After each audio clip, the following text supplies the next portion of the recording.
ап яны Украин учакта шейджесі ішке келечек сене апрель айында чартер рейслеранден башлайжақ. Ташувлар Киев, Харьков, Львив ве Одессадан 16 юнелеш бойынша бутун маруф курортларға кечірілежек. Экебен 18 сенесі майыс айындан исе даими ичве халқара рейслері ачылажақ. Учуш феты лоукост модели бойынша юксыз ве қошма қызметлерсіз белгіленежек.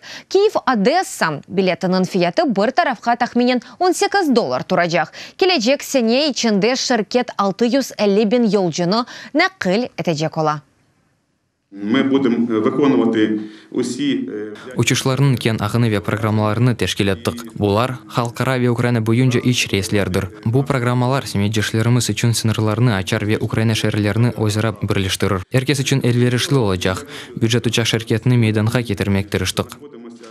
Рынок дуже динамичный. Девлетке яны иш ерлері лязым. Ве біз Украинада тәшкил олынған ве чершыны инкишаф етірген шәркетлеріне қол тұтмаға азырмыз. Чүнки бұл әршей Украинада бюджетіне қошылacak келердір.